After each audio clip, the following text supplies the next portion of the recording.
Shalom Ebenezer Family. Jumpa lagi dalam Host Family bersama Gembala. Dan kali ini tamu saya Bapak Pendeta Thomas Avio. Beliau adalah Gembala area Barat 2. Dan Bapak Pendeta Posma Nainggolan. Beliau adalah Gembala untuk anak muda. Tinggal 2 hari lagi kita akan merayakan kemerdekaan bangsa kita 75 tahun dan mengambil tagline Indonesia Maju. Dan situasinya memang ironis ya, kontradiktif. Bagaimana 75 tahun seharusnya kita pesta besar-besaran, dirayakan, dan sebagaimana biasa TNI show of force, mereka angkatan udara dengan pesawatnya, angkatan darat dengan tentaranya ya, tapi kali ini pemerintah berkata minimalis. Memang situasi dan kondisi pandemi membuat semuanya jadi terbatas ya. Tetapi bukan berarti peran serta kita sebagai warga, sebagai bangsa terbatas. Itu sebabnya pemerintah canangkan untuk kita mengheningkan cipta mulai pukul 10.17 dan cukup 3 menit sampai 10.20. Kita terlibat, kita ada di dalam doa-doa kita, khususnya untuk mereka para proklamator ya, pejuang pahlawan yang sudah merebut kemerdekaan ini. Dan tentunya hari ini dengan bagaimana kelangsungan kemerdekaan ini, kita sebagai bangsa kita semakin maju. Siapa lagi kalau bukan kita yang berdoa buat mereka? Bangsa yang besar adalah bangsa yang menghormati sejarah. Sehingga dalam hal ini generasi-generasi yang akan datang, mereka akan selalu menghargai dan menghormati bangsa dan negara ini. Demikian juga waktu kita mengikuti doa mengheningkan cipta, sebenarnya kita sedang mematuhi, taat kepada perintah dari pemimpin kita. Kalau bukan kita, siapa lagi yang menghormati mereka?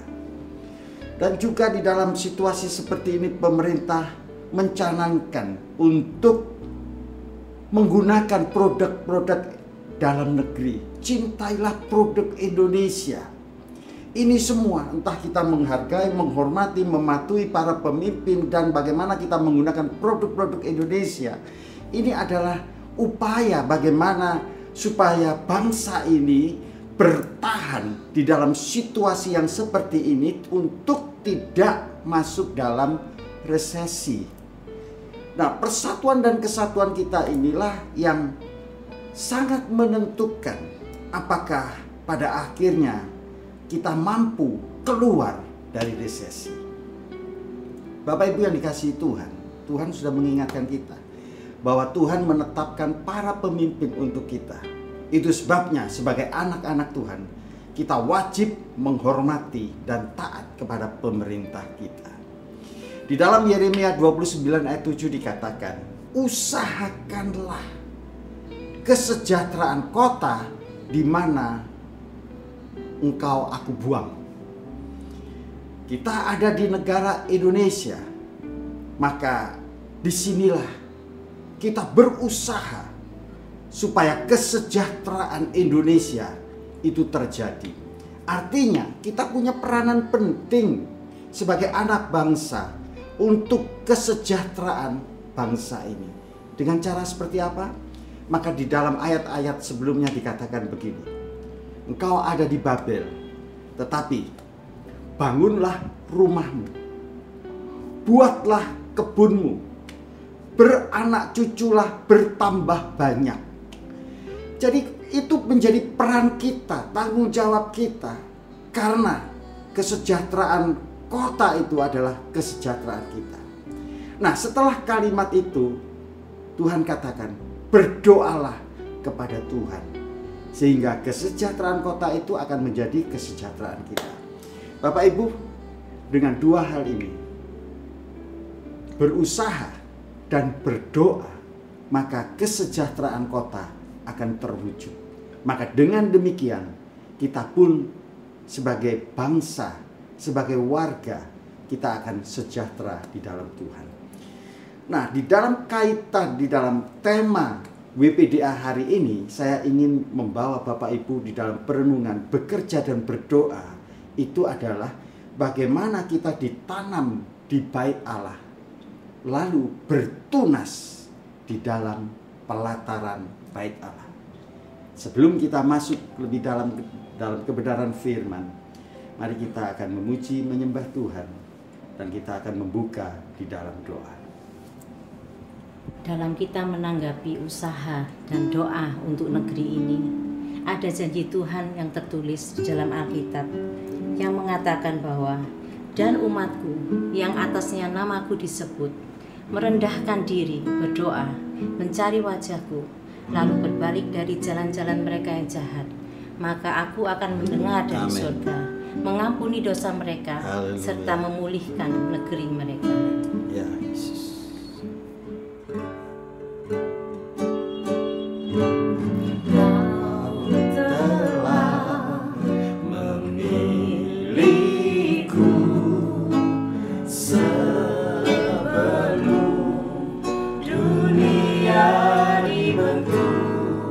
Betapa aku bersyukur padamu, ya Tuhan Allahku.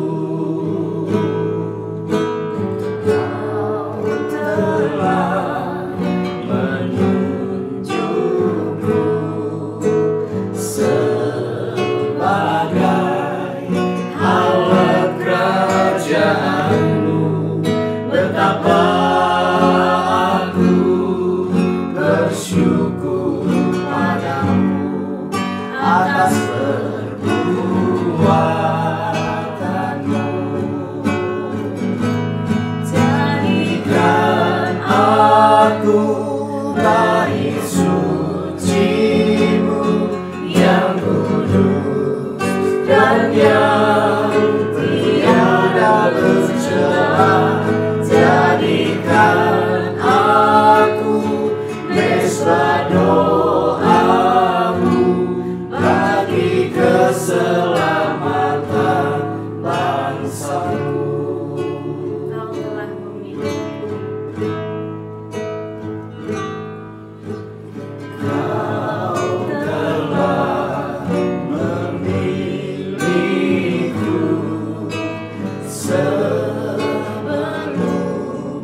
dunia dibentuk. Betapa aku bersyukur padamu, ya Tuhan Allahku. Kau telah menunjukku sebagai alat kerajaan-Mu. Betapa aku bersyukur padamu atas perbuatan-Mu. Jadikan aku bait suci-Mu yang kudus dan yang tiada bercela.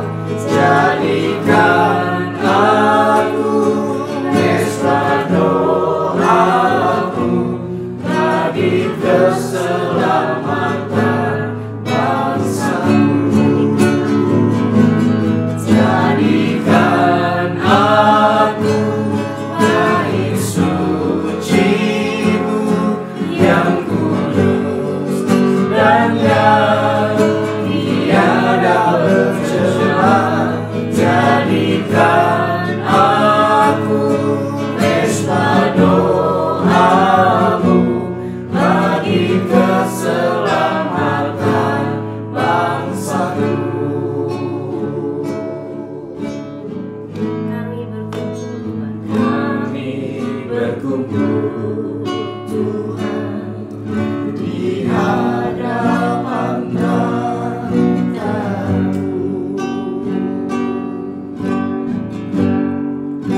Sujud menyembah dalam indahnya hadirat-Mu.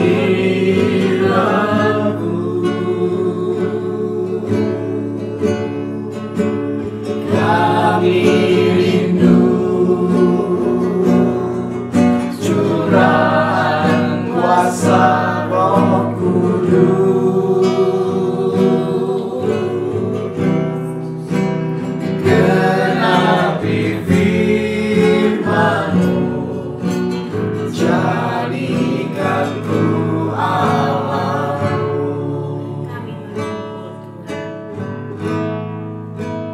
Kami berkumpul Tuhan di hadapan tahta-Mu.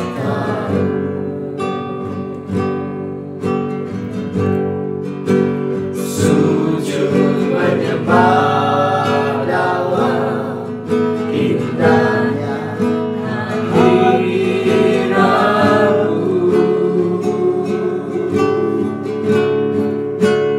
Kami rindu curahan kuasa Roh Kudus, genapi firman-Mu, jadikan ku Allah-Mu. Biar belas kasihan-Mu, Biar belas kasihan-Mu Bapa peduli hati kami, curahkan kuasa Roh Kudus, api kemuliaan-Mu, membakar hati yang rindu untuk melayani-Mu,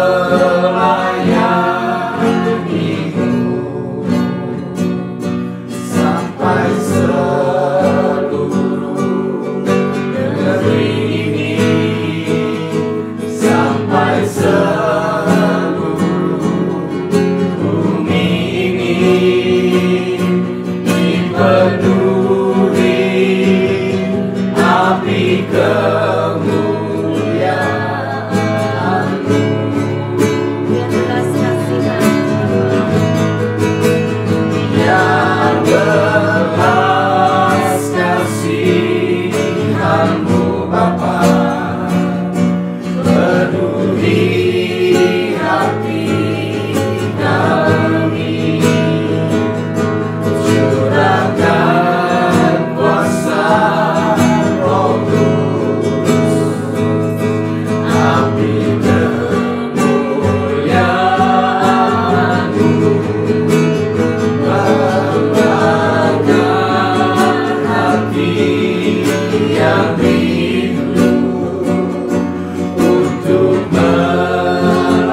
bangsa kami, pulihkan kembali negeri kami.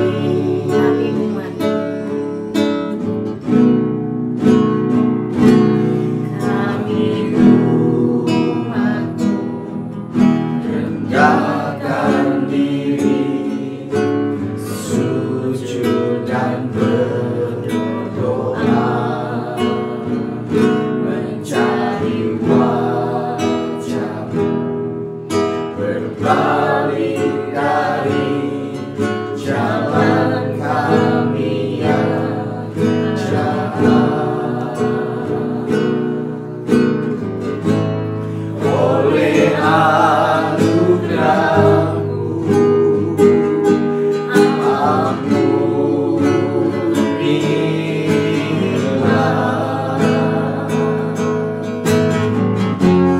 Oleh anugerah-Mu,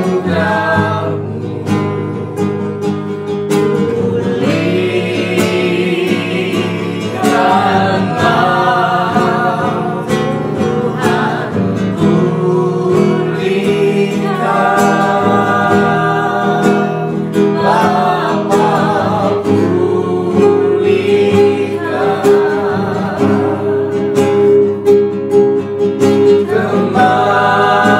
Kembalikan bangsa kami kepadamu.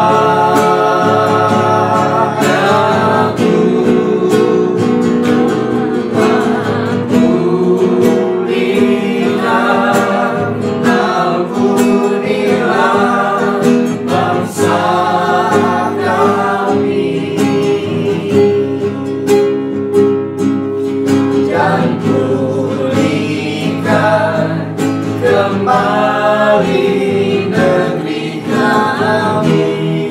dan pulihkan Dan pulihkan kembali negeri kami.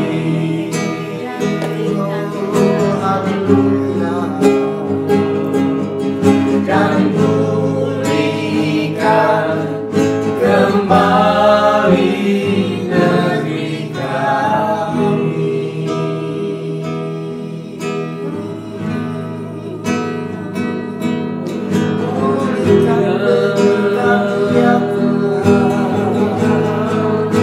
Belas kasihan atas bangsa ini, ya Allah.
pulihkan kembali negeri kami,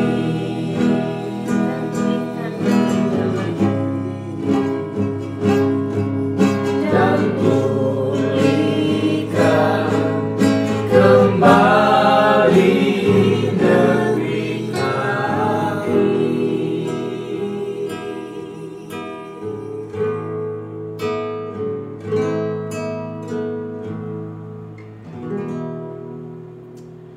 Haleluya, haleluya Tuhan. Saat ini kami benar-benar membutuhkan kuasa Tuhan untuk memulihkan bangsa kami, untuk memulihkan keluarga kami, untuk memulihkan pemasukan kami, untuk memulihkan usaha kami ya Tuhan. Kami membutuhkan kuasa-Mu ya Bapa. Kami sesungguhnya harus ingin berada dalam hadirat Tuhan. Sebab kami menyadari tak ada tempat yang lebih tinggi di dunia ini ketika kami sujud di kaki Tuhan. Tak ada tempat yang memberi kami ketenangan di dunia ini ketika kami berada dalam hadirat Tuhan. Dan biarlah kami menyukakan hati kami berada dalam hadirat Tuhan. Dan Engkau benar-benar hadir di tengah-tengah kami saat ini ya Bapa. Melawat kami pribadi lepas pribadi. Kami percaya Roh Kudus yang begitu dinamis bekerja di tengah-tengah kami, melegakan jiwa kami ya Bapa. Terima kasih Yesus, terima kasih Roh Kudus. Kami berdoa dan mengucap syukur memulai ini ya Bapa. Haleluya. Amin. Amin. Puji Tuhan, luar biasa ya. Jadi semangat 45 itu sekarang sedang kita gelorakan untuk menghadapi pandemi ini.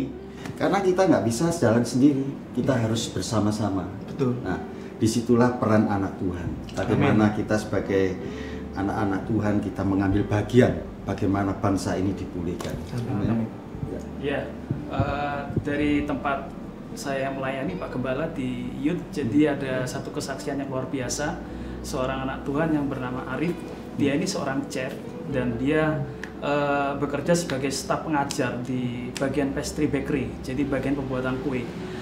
Di awal pandemi dia ini dirumahkan karena tidak bisa bertatap muka di dalam pengajaran, jadi dia nggak ada pemasukan, dan kebetulan dia juga punya outlet pisang goreng di sebuah Jalan Arjuna nggak salah. Jadi di bagian outlet pisang goreng pun penghasilannya menurun, yang biasanya dalam satu hari bisa 50 sampai 75 pak, dan itu setelah pandemi ini maksimal 20 sampai 25 pak per hari. Jadi pendapatannya menurun, sementara dia tinggal di sebuah apartemen, ya kebetulan apartemennya itu di depan Satelit Maranatha, dan dia harus mengeluarkan biaya bulanan, demikian juga dia harus kasih orang tua setiap bulannya.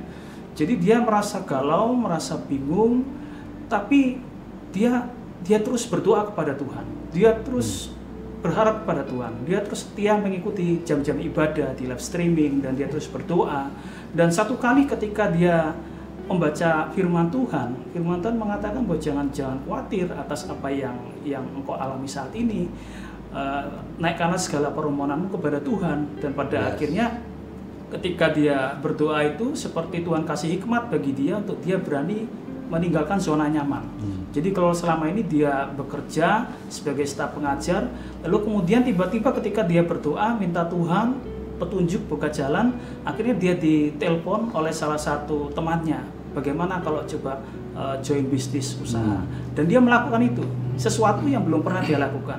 Kemudian juga dia kan selama ini kan sebagai staf pengajar di pastry bakery. Lalu kemudian dia buat kue-kue itu dan dia jual secara online, dan hasilnya luar biasa. Yang awalnya dia merasa khawatir bahwa tabungannya, kan dia kan ada impian untuk bisa keluar negeri, kerja dan studi. Tabungannya dia pikir akan terkuras habis selama masa pandemi ini. Rupanya dengan pemeliharaan Tuhan yang luar biasa, dengan pengeluarannya untuk biaya bulanan di apartemen, demikian juga dengan ngasih orang tua, semua tercukupi. Amen. Melalui jualan kue itu, melalui rekanan bisnis dengan temannya. Jadi di situ dia bisa merasakan suatu kemenangan, suatu kemerdekaan, bahwa di masa sulit pun Tuhan memelihara dia. Amen. Di masa sulit pun dia mengalami pemeliharaan Tuhan yang heran. Dan pada akhirnya apa? Pada akhirnya setelah dia awal bulan ini dia bisa kembali kerja secara normal. Dan yang puji Tuhannya, 1 rupiah pun uang dari tabungannya sama sekali tidak berkurang. Semua dipelihara Tuhan, sehingga pada akhirnya dia bisa mengatakan Tuhan itu baik. Amin. Amin. Puji Tuhan. Mungkin dari Pastor Thomas ada. Wah, iya sama Pak. Itu kesaksian yang ada di area barat bahwa pemeliharaan Tuhan begitu luar biasa terjadi dalam keluarga ini. Kebetulan keluarga ini adalah kerjanya satpam Bapak ini. Jadi kerjanya satpam, dan tentu di masa-masa pandemi ini Bapak ini hanya mendapatkan gaji pokok. Tidak ada uang makan, tidak ada uang transportasi. Jadi benar-benar menerima gaji pokok Pak Gembala. Dan itu membuat kondisi ekonomi keluarga ini goyah. Begitu. Bahkan untuk transportasi berangkat kerja saja itu ban dari Bapak ini, ban motornya itu sudah halus Bu Gembala. Sudah halus, dan itu harus benar-benar dilapisi oleh ban dalam yang lama itu supaya tetap bertahan, bisa digunakan. Hingga satu ketika benar-benar uang tidak ada. Di jalan itu ternyata ban ini bocor. Ban ini bocor, dan Bapak ini tidak memiliki uang sama sekali untuk membayar dari tambal ban ini. Dan itu membuat dia sangat tertekan dalam kondisi itu. Dan harus ada jalan keluar saat itu. Akhirnya dia menjaminkan itu KTP-nya, ditinggal kepada tambal ban itu. Ditinggal dan katakan, Pak, ini jaminan kalau saya ada uang saya akan ambil untuk membayar tambal ban ini. Di hari pertama itu sudah mulus. Di hari selanjutnya kan masih belum punya uang Bapak Ibu Gembala. Dan Bapak ini masih terus bergumul dengan kondisi itu. Dan perangkat kerja lagi. Malam masuk shift malam. Dan di tengah-tengah jalan ban ini bocor lagi. Dan alhasil dia harus menjaminkan, KTP sudah dijaminkan dan belum diambil, dan sekarang harus menjaminkan uang pendidikannya di Watu Kose itu. Dijaminkan ke situ, dan dengan konsep yang sama, dan Bapak ini masih terus bilang pada saya belum bisa membayar, saya jaminkan ini. Tetapi di situ dia tetap merasa sukacita luar biasa. Luar biasa. Jadi Bapak tambal ban ini tanya, ada bagian di belakang motor itu, Tuhan adalah gembalaku, takkan kekurangan aku. Itu menjadi kesaksian bagi sang tambal ban ini. Tetapi kok justru tidak bisa membayar begitu. Hingga satu ketika ban ini bocor lagi, dan itu tempat yang lain. Dan benar-benar tidak ada harapan untuk membayar apa yang dijaminkan. KTP sudah nggak ada. Sedangkan untuk habis dari tugas di Watu Kose itu juga diserahkan. Benar-benar pergumulan yang begitu berat. Dan saat itu Bapak ini bilang, saya akan kembali besok pagi ke tempat ini. Bapak percaya saja kepada saya. Dan Bapak ini benar-benar kembali ke tempat tambal ban ini. Dan mau bilang bahwa bukan untuk bayar Bapak Ibu Gembala, tetapi mau berjanji bahwa saya masih belum bisa bayar hari ini, tetapi saya akan berjanji untuk membayar lagi. Tetapi Tuhan sungguh luar biasa. Justru melalui Bapak tambal ban ini, Bapak tambal ban ini sudah menyiapkan ban baru, YRC baru untuk Bapak ini. Dan dia datang kemudian, tidak usah dibayar, saya kasih ban baru. Di sini Tuhan luar biasa menolong dan memelihara Bapak ini dengan luar biasa. Mungkin hal kecil, tetapi di situ Bapak ini memiliki kesaksian bahwa ketika dalam situasi yang darurat, ketika menganggap bahwa Allah tetap ada, disitulah banyak pemelorohan dan penyertaan Tuhan terjadi. Luar biasa pemeliharaan Tuhan. Mungkin ada hal yang lain. Saya rasa kesaksian-kesaksian lain begitu banyak dalam situasi ini ya Pak Gembala. Mungkin ada Jadi banyak orang berpikir ya bahwa mukjizat Tuhan itu ketika sakit ya, bicara soal pandemi COVID-19 ya, bicara sakit. Jadi ada orang berpikir bahwa mukjizat itu sakit harus sembuh, sakit harus sembuh. Nah, saya ada satu kesaksian salah seorang pemudi kami, anak youth kami di daerah Gresik. Dia berusia 21 tahun dan dia sebagai staf accounting di salah satu yayasan sekolah di daerah Gresik. Jadi di awal masa pandemi itu kan lagi rame-ramenya orang rapid test. Nah, kebetulan waktu di kantor itu ada seperti alat apa itu ukur suhu panas, dan waktu dicek rekan kami pemudi ini sampai panasnya itu 42. Jadi semua satu kantor kaget dan dia harus disuruh rapid test saat itu juga. Dan dia pergi ke puskesmas dicek, karena alat puskesmas gak memadai, dari puskesmas disuruh untuk pergi ke lab sekaligus cek darah gitu. Nah, rupanya hasilnya apa? Hasilnya non reaktif, artinya nggak mengarah ke COVID, tapi ditemukan satu penyakit yang lain, yaitu dia mengalami sakit talasemia. Jadi sakit talasemia ini kelainan darah karena faktor genetik turunan dari orang tua, sehingga pada akhirnya apa? Orang bisa gampang lelah, orang bisa gampang capek, dan nggak bisa beraktivitas normal seperti orang-orang pada umumnya. Dan dia ketika mendapat penjelasan, dia nggak percaya. Dia pulang, dia tunggu sekitar 3 hari lagi, dia pergi ke lab yang lain, tes darah lagi, dan hasilnya sama, talasemia. Pulang dari lab, dia merasa kecewa sekali. Kecewa sekali, belum lagi ditambahi seperti kalau istilah ya, jatuh tertimpa tangga pula. Pas waktu itu dia dan satu kakaknya adalah tulang punggung dalam keluarga itu. Dan di dalam satu bulan ke depan, keluarga itu harus membayar sebesar uang untuk bisa memperpanjang tempat tinggal mereka gitu. Jadi dia sudah kecewa dengan kondisi sakitnya, otomatis dia nggak bisa masuk kerja seperti biasa, dia harus mengobati dengan biaya yang nggak sedikit, ditambah lagi beban untuk mencukupkan perpanjangan rumahnya. Jadi pemudi ini begitu tertekan, begitu kecewa, sampai pada satu titik ya, dia berkata, Tuhan, saya ini sudah melayani Tuhan, saya ini sebagai seorang aser, saya ini sebagai seorang kolektan, bahkan juga saya singer di youth, tapi kenapa saya harus mengalami seperti ini Tuhan? Lalu kemudian mungkin pertanyaan seperti itu familiar bagi kita ya, pasti familiar ya. Ada juga bahkan mungkin Pak seorang hamba Tuhan juga pasti pernah bertanya seperti itu. Nah, pemudi itu bertanya. Lalu kemudian dia berkomitmen pada Tuhan, saya kecewa Tuhan, tapi saya serahkan sepenuhnya kepada Tuhan. Sampai pada satu kali terjadi sebuah perubahan.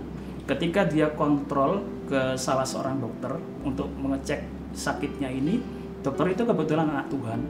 Dan dokter itu melihat raut wajah dari pemudi ini, terus bertanya, kenapa wajahmu seperti itu? Dan dia ungkapkan kekecewaannya kepada Tuhan, dia sudah melayani, dia sudah berkorban bagi Tuhan, dia setia kepada Tuhan, tidak pernah berbuat aneh-aneh sebagai seorang pemudi gitu ya. Jadi akhirnya dokter itu mengatakan seperti ini, loh, burung di udara saja Tuhan pelihara. Kalau anak minta kepada Bapak di dunia, nggak mungkin ngasih batu atau ular, pasti kasih roti. Demikian juga kamu kan setia melayani Tuhan, minta saja kepada Tuhan. Dan saya mau ceritakan satu rahasia, bahwa orang yang sakit talasemia itu sebenarnya nggak bisa beraktivitas seperti sedia kala, seperti orang-orang normal gitu. Kamu maksudnya bersyukur, 21 tahun kehidupanmu kamu bisa berjalan dengan normal, bisa kerja normal, bisa dapat uang, bisa bantu orang tua, itu semua adalah sesuatu yang patut disyukuri gitu. Wah, perkataan dokter itu benar-benar menempelak hati pemudi ini. Dia mengatakan, terima kasih Tuhan, terima kasih Pak Dokter. Dia pulang, dia merasa malu kepada dokter itu, dia merasa malu kepada Tuhan, dan dia berdoa, Tuhan, saya nggak mau kecewa lagi, saya nggak mau terjajah oleh rasa kecewa ini, saya mau merdeka Tuhan, saya mau bersyukur kepada Tuhan. Dan dia mulai belajar bersyukur, musisat dia dapat. Talasemianya memang belum sembuh, dan nggak akan sembuh, karena talasemia nggak bisa disembuhkan. Tapi yang luar biasa, ketika dia bersyukur kepada Tuhan, kurang dari 1 minggu pelunasan dari perpanjangan kontrak rumahnya, Tuhan sediakan luar biasa. Tuhan cukupkan pas, sehingga pada akhirnya pemudi ini speechless gitu, gak bisa berkata apa-apa. Dia bisa sanggup menerima sakitnya, dia bisa dengan kakaknya bisa mengumpulkan uang untuk menutup kekurangan uang itu. Jadi Tuhan itu baik, sangat baik. Ketika kita bisa bangkit, mengalahkan kekecewaan kita bisa merdeka bersyukur kepada Tuhan, kita mendapatkan mujizat. Ya, mungkin dari Pastor Thomas. Kebaikan Tuhan itu sungguh tak terduga ya Pak, luar biasa. Di mana banyak pemulihan-pemulihan terjadi di era-era justru seperti ini. Dan salah satunya adalah ada sebuah keluarga di barat, di mana hubungannya 12 tahun menikah, tapi dia seperti dijajah begitu. Dimana ditambah lagi suatu tekanan yang luar biasa, dia buka bengkel motor, dan di era pandemi ini bengkelnya mengalami penurunan luar biasa tajam, hampir 50% lebih, dan itu membuat tekanan sebagai kepala keluarga yang harus memberi kebutuhan kepada anak dan istrinya. Itu memiliki tekanan yang luar biasa berat, sampai dia katakan bahwa saya mau pulang saja nggak berani begitu. Dan hubungan antara bapak ini dengan anaknya tidaklah harmonis, sangat tidak harmonis. bapak ini hanya kirim saja ataupun memberi uang kepada anak ini, hanya itu bentuk perhatiannya. Ketika pulang dari bengkel ke rumahnya, anak bapak ini pergi untuk masuk ke kamarnya, tidak mau ketemu dengan bapaknya, selalu seperti itu. Ketika bapaknya pulang kerja, anak ini pergi masuk kamar dan gak pernah bertemu, komunikasi pun jarang.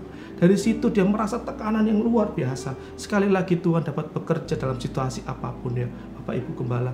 Dan saat itu ketika bengkelnya sedang sepi-sepinya, dia duduk dan diam termenung begitu. Dan Tuhan bekerja melawat luar biasa Bapak ini, di mana Bapak ini mengalami lawatan pengalaman bersama dengan Tuhan. Tuhan sadarkan bahwa iya, selama ini Bapak ini merasa bahwa saya manusia kerja, di mana istirahat itu seperti tekanan kepada saya. Saya manusia kerja, di mana doa itu seperti lelucon yang tidak lucu bagi dia. Jadi doa itu sesuatu yang lelucon bagi Bapak ini, di mana kerja waktunya, hidupnya ya untuk kerja saja. Tetapi dia mengevaluasi dirinya, apa yang sebenarnya salah sampai keberadaannya sebagai kepala keluarga ini ditolak begitu. Dan dia menyadari bahwa selama ini perhatiannya dalam bentuk uang itu ternyata tidak dibutuhkan oleh anaknya. Hingga suatu ketika dia merubah semuanya, dia pulang lebih cepat, di mana dari pagi sampai siang pun bengkel sepi. Dia memutuskan bengkelnya buka setengah hari, Bapak Ibu Gembala. Jadi nggak buka full, sehingga dia di rumah lebih banyak. Anaknya belajar online, dia ada di situ. Ada komunikasi terjalin. Ternyata anak ini memiliki label yang jelek pada bapak ini, pada ayahnya sendiri, di mana dia nggak penuh perhatian kepada anaknya. Hingga satu ketika Tuhan ubahkan luar biasa bapak ini, yang sebelumnya sangat cuek, begitu perhatian. Bangun pagi dia katakan, "Selamat pagi anakku." Dipeluk dan dicium, sehingga apa yang dipikirkan oleh anak ini berubah drastis. Dan Tuhan bekerja luar biasa di sini.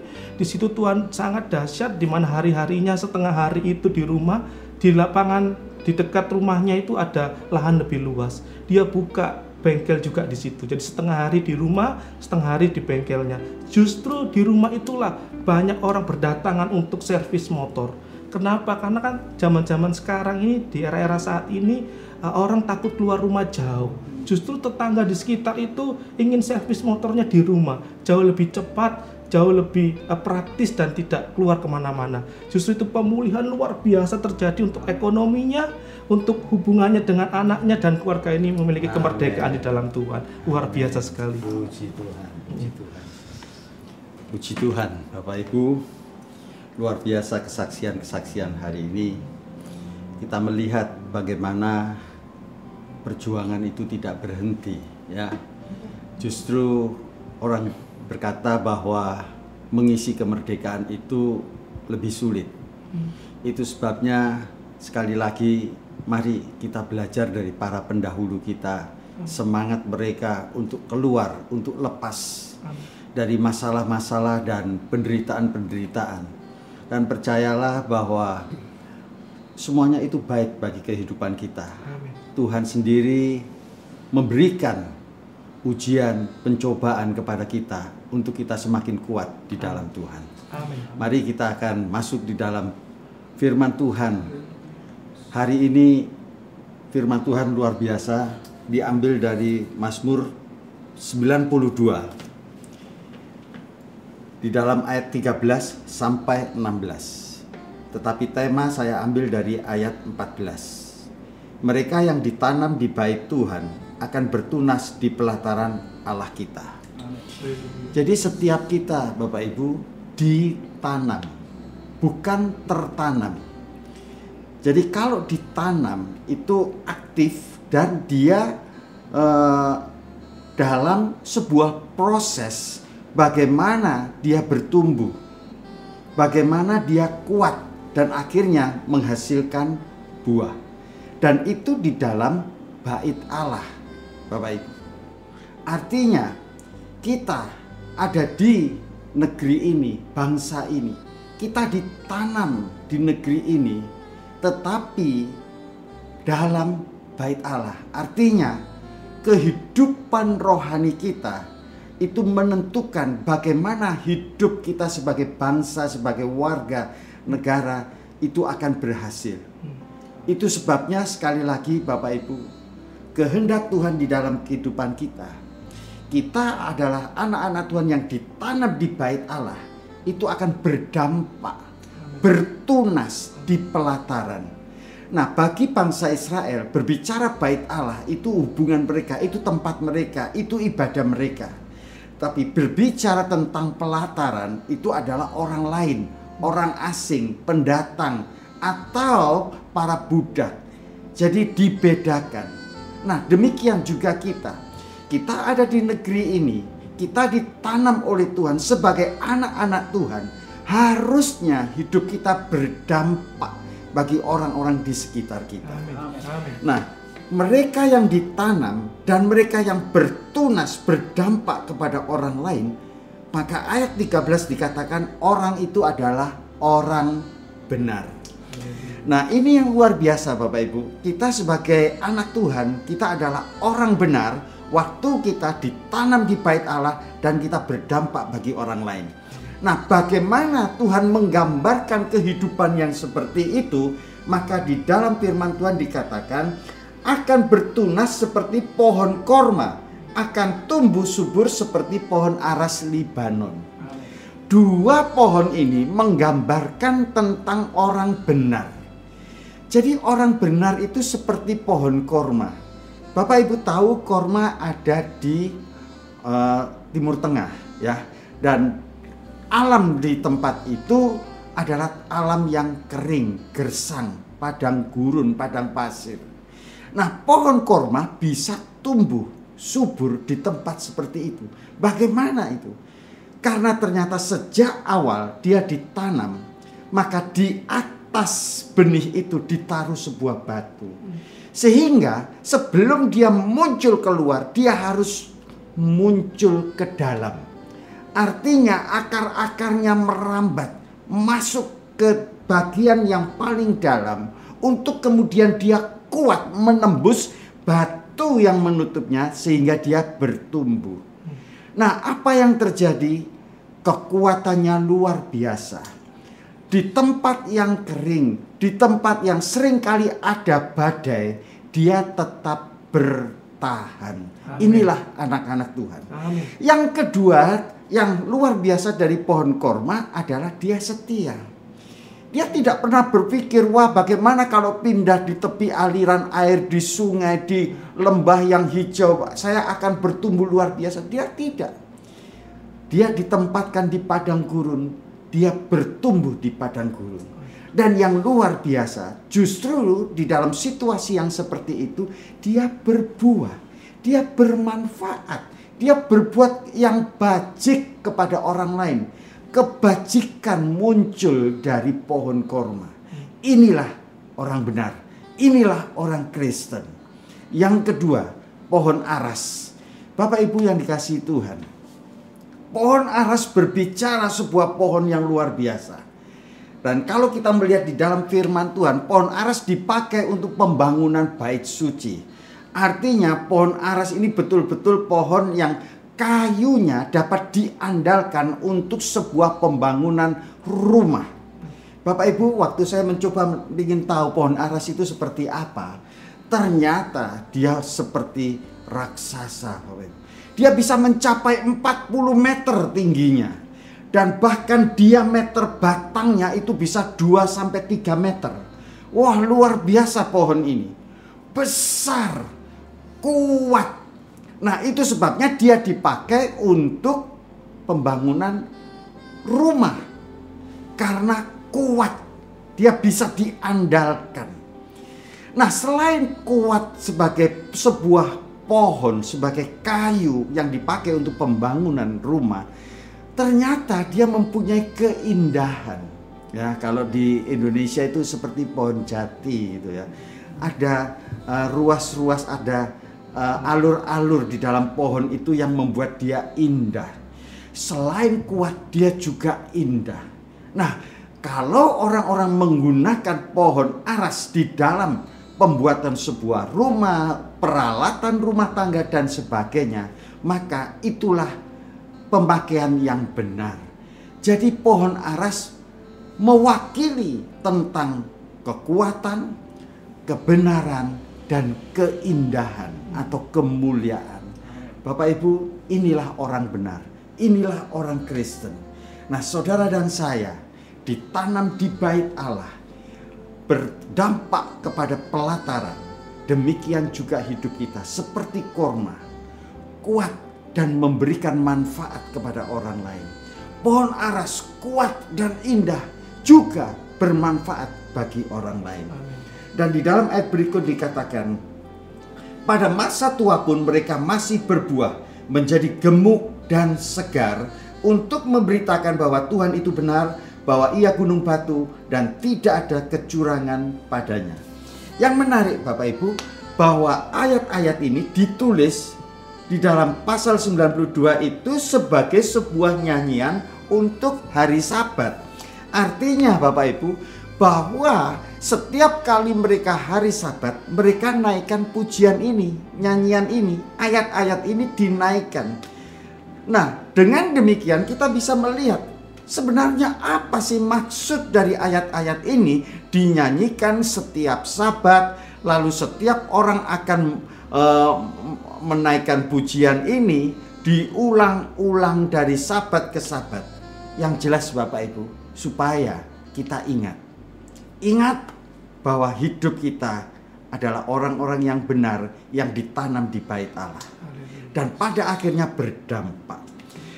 Untuk mengingat, lalu juga untuk membuat sebuah pengertian bahwa kita tahu dan mengerti tugas dan tanggung jawab kita ada di negeri ini, di bangsa ini, di kota ini. Tujuannya apa? Bahwa kita diberkati untuk menjadi berkat. Sehingga pengertian inilah yang membuat pada akhirnya kita pasti berhasil. Karena bagaimana kita memberkati orang kalau kita belum diberkati? Bagaimana kita berdampak kepada orang sebelum kita sendiri mendapatkan sesuatu yang daripada Tuhan? Jadi ini menjadi sebuah peringatan, ini sebuah pengertian. Dan pada akhirnya waktu kita menaikkan pujian ini berulang-ulang, maka itu akan otomatis kita lakukan. Kita adalah orang benar yang ditanam di bait Allah dengan tujuan untuk memberkati orang lain. Nah, di dalam perjanjian baru maka kita akan melihat di dalam 2 Timotius pasal yang kedua, ayat yang kedua. Jadi 2 Timotius 2 ayat yang kedua. Nah, ini Bapak Ibu ternyata sama. Di situ dikatakan, apa yang telah engkau dengar daripadaku di depan banyak saksi, percayakan itu kepada orang yang lain dapat dipercayai, yang juga cakap mengajar orang lain. Jadi di dalam 2 Timotius pasal 2 ini berbicara tentang sebuah pelajaran, pengajaran yang harus diulang-ulang, yang harus dimengerti, dan pada akhirnya yang harus dilakukan. Apa itu nasihat Rasul Paulus untuk Timotius? Maka kita melihat di dalam ayat yang ketiga dikatakan, ikutlah menderita sebagai seorang prajurit yang baik daripada Kristus Yesus. Seorang prajurit yang sedang berjuang tidak memusingkan dirinya dengan soal-soal penghidupannya, supaya dengan demikian ia berkenan kepada komandannya. Yang pertama, sebuah pengajaran itu harus dilakukan dengan disiplin. Ya. Prajurit berbicara tentang disiplin, Bapak Ibu. Dia diperhadapkan selalu dengan kehidupan dan kematian. Kalau dia siaga, maka apapun yang terjadi di dalam tugas dan tanggung jawabnya, dia akan tetap selamat. Tetapi kalau dia tidak disiplin dan tidak siaga, maka kemungkinan besar dia akan mati di dalam tugas dan pelayanannya. Bapak Ibu, kedisiplinan dibutuhkan kita untuk kita betul-betul menjadi orang yang ditanam, orang benar di hadapan Tuhan. Dan orang-orang seperti inilah yang Rasul Paulus katakan, ikutlah menderita sebagai prajurit. Yang kedua, seorang olahragawan hanya dapat memperoleh mahkota sebagai juara apabila ia bertanding menurut peraturan-peraturan olahraga. Olahragawan berbicara tentang banyaknya peraturan, dan di dalam hal ini semangat yang harus ada di dalam bagaimana kita sebagai seorang olahragawan, yaitu tekun, Bapak Ibu. Jadi proses belajar mengajar, pertama disiplin, yang kedua tekun, Bapak Ibu. Tidak bisa kita sulit, sukar, nggak mau, saya mau cari yang gampang, nggak bisa. Kita harus tekun, Bapak Ibu. Nah, ketekunan kita itulah yang pada akhirnya, pada waktu kita menghadapi perlombaan yang harus melakukan berbagai macam peraturan, kita akan mendapatkan kemenangan. Amin. Yang ketiga, seorang petani yang bekerja haruslah pertama menikmati hasil usahanya. Yang ketiga, sebagai seorang petani, Bapak Ibu, apa yang petani tabur, dia pasti tuai. Cuma antara menabur dan menuai butuh waktu. Dan ini berbicara tentang kesetiaan. Bagaimana kita ditanam di bait Allah dan bagaimana kita berdampak. Ini membutuhkan waktu, ada proses di situ yang harus sabar, yang harus dengan telaten untuk kita melakukannya, dan pada akhirnya kita akan menuai apa yang sudah kita lakukan. Amin. Bapak Ibu yang dikasihi Tuhan, mari kita sebagai anak-anak Tuhan yang benar hidup di bangsa ini, kita ditanam di dalam kehidupan bait Allah. Bait Allah berbicara Tuhan Yesus. Ya, Tuhan katakan, runtuhkan bait ini, dalam 3 hari aku akan membangunnya. Itu berbicara tentang Kristus sendiri. Kita ditanam di dalam kehidupan Kristus Yesus. Bagaimana kita menghadapi berbagai macam penderitaan, seperti banyak kesaksian tadi, ya. Itu adalah bagian dari pikul salib mengikut Yesus. Memang tidak mudah, Bapak Ibu. Kita dihadapkan dengan penderitaan, tantangan. Tetapi sekali lagi, bukan itu tujuan Tuhan. Tujuan Tuhan adalah damai sejahtera. Amin. Itu sebabnya mari kita sebagai anak-anak Tuhan, kita tidak melihat apa yang terjadi dalam kehidupan kita yang menghambat, yang merintangi. Tapi ingat, kedisiplinan kita, ketekunan kita, kesetiaan kita akan melihat akhir dari perjalanan hidup kita, bahwa kita akan penuh dalam damai sejahtera Tuhan, dari mana Tuhan memberikan segala yang kita butuhkan, dan itu ada di dalam kehidupan kita yang ditanam di dalam kehidupan Tuhan Yesus Kristus. Tuhan memberkati, biar di dalam situasi-situasi yang seperti ini, ingat Bapak Ibu, Tuhan sedang memproses kita. Jangan pernah marah, jangan pernah komplain, dan jangan pernah tinggalkan Tuhan atau murtad.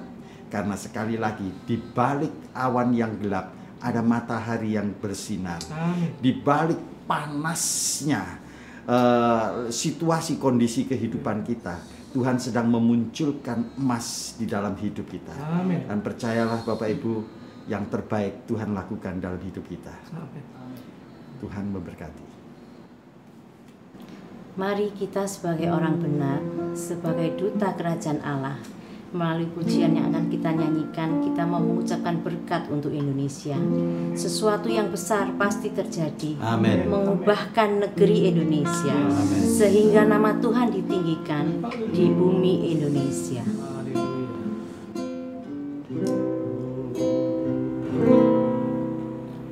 Untuk setia rencanamu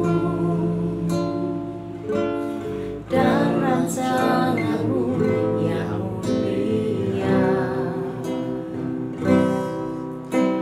dalam satu tubuh kami bersatu, menjadi duta kerajaanmu.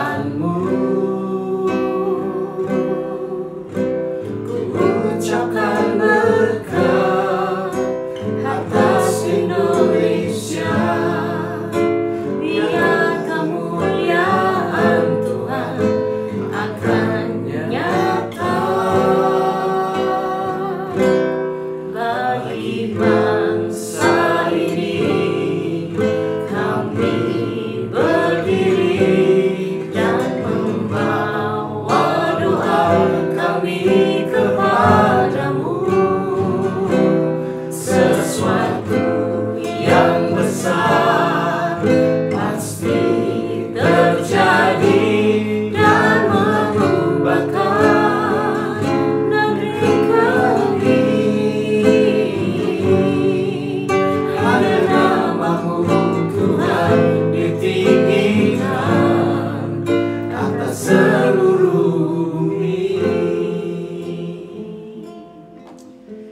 Bapak Ibu yang dikasihi Tuhan, inilah yang menjadi bagian dari tugas kita. Ya.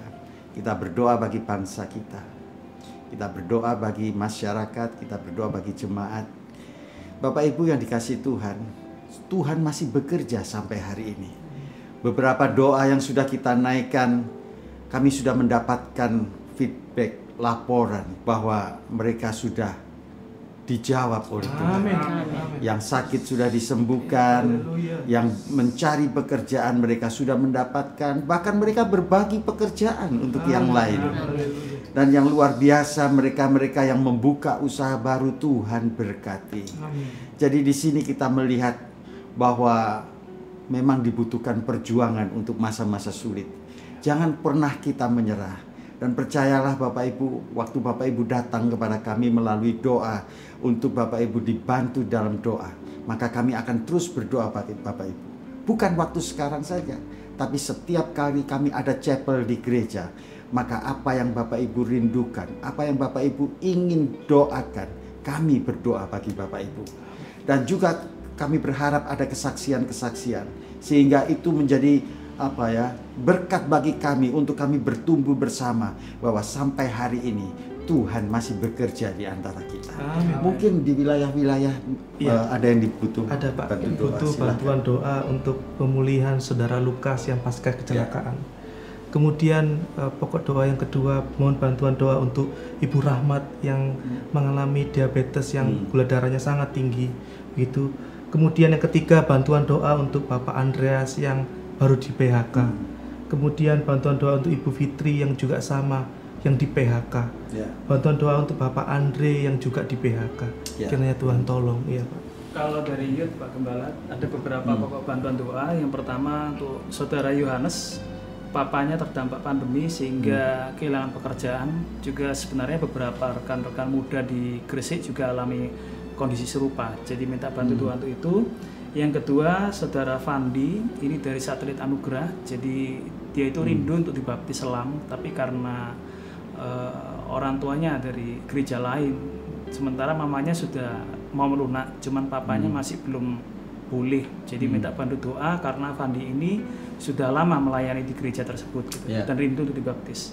Yang ketiga, Saudara Brilin dan Selin minta bantu doa untuk ujian kuliah supaya dapat nilai yang terbaik di dalam ujian itu. Lalu ada namanya juga Saudara Emmanuel, minta bantu doa untuk usahanya karena situasi pandemi ini membuat pemasukannya drastis menurun, gitu ya. Dan bantuan doa yang terakhir dari rekan Youth untuk Irfan minta bantu doa untuk kesehatan dan keuangan keluarganya, ya. Dari Youth itu. Ya, kita naikkan pujian sekali lagi, lalu kita akan berdoa.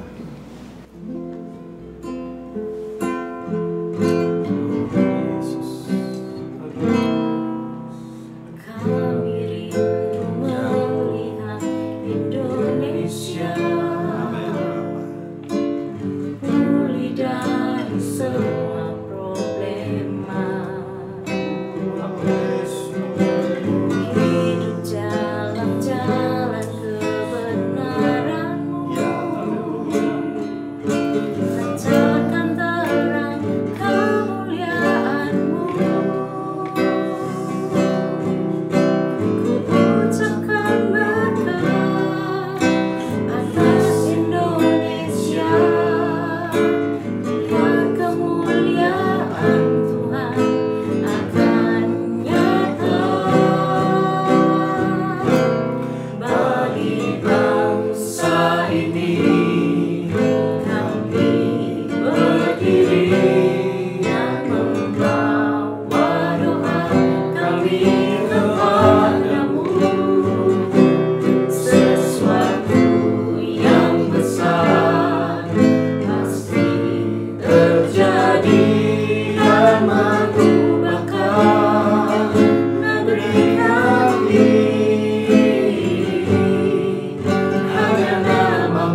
ditinggikan atas seluruh bumi.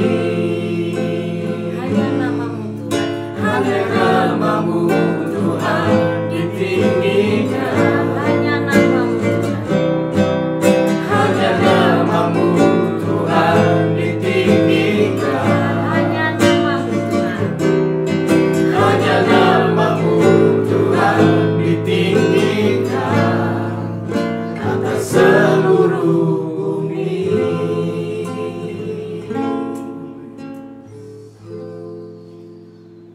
Segala puji, hormat, kemuliaan hanya bagi Tuhan. Pada akhirnya ya Allah, hanya Engkaulah yang layak terima pujian dan sembah kami. Sebab Engkau mulia, sebab Engkau besar, sebab Engkau ajaib dalam kehidupan kami. Apa yang tidak mungkin kami lakukan, Tuhan lakukan bagi kami.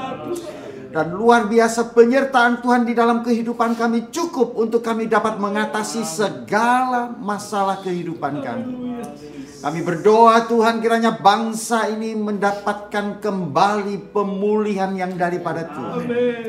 Engkau pakai setiap pemimpin kami untuk menetapkan, untuk memutuskan, untuk sekali lagi segala kebijaksanaan mereka benar-benar membawa bangsa ini kembali dipulihkan. Tuhan, di dalam masa-masa sulit seperti sekarang ini, kami hanya mengandalkan Tuhan. Bukan oleh kuat dan gagah kami, kehebatan kami. Satu yang Tuhan minta, untuk kami berusaha, berjuang, maka Tuhan akan memberkati. Tuhan akan melakukan bagiannya. Tuhan akan melakukan sesuatu dan pasti terjadi pemulihan bagi bangsa ini. Bahwa bangsa ini adalah untuk kemuliaan nama Tuhan.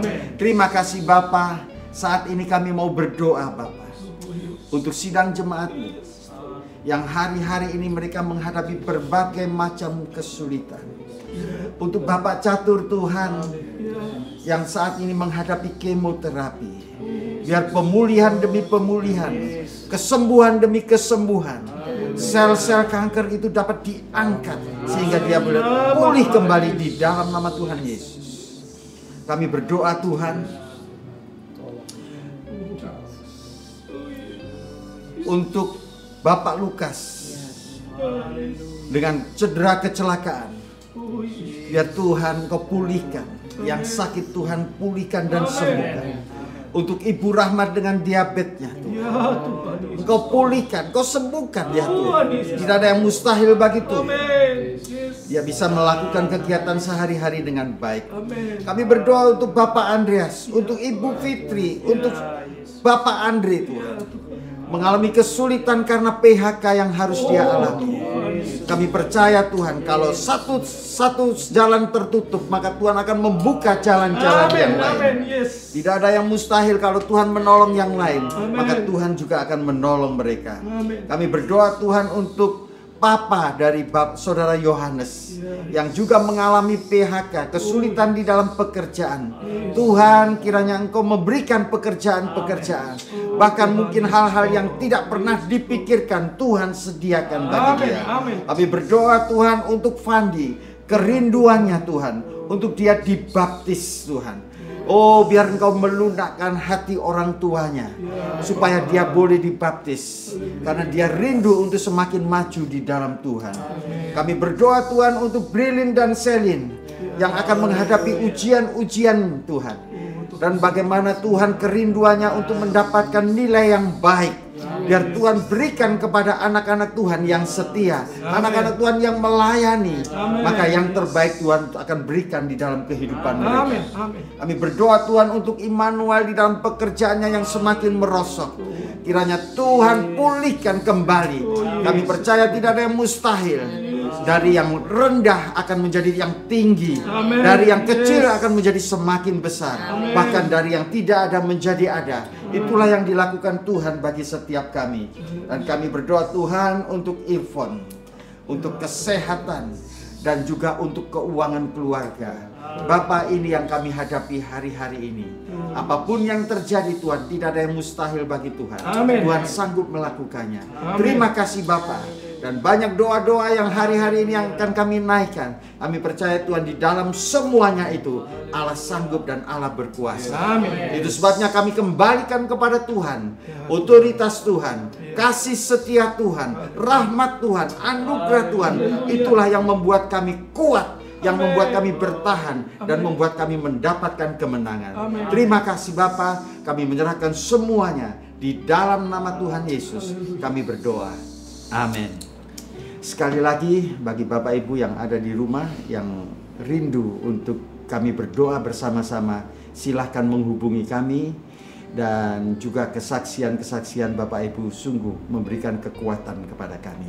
Tuhan Yesus memberkati.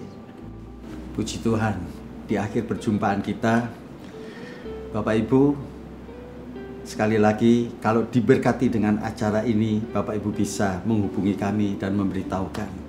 Kesaksian Bapak Ibu sungguh memberi semangat kepada kami. Dan ke depan biar kita akan semakin lebih inovasi di dalam pelayanan, sehingga kami bisa melayani sidang jemaat dengan lebih baik lagi. Sampai bertemu di dalam House Family bersama Gembala yang berikut. Tuhan Yesus memberkati. Shalom. Shalom.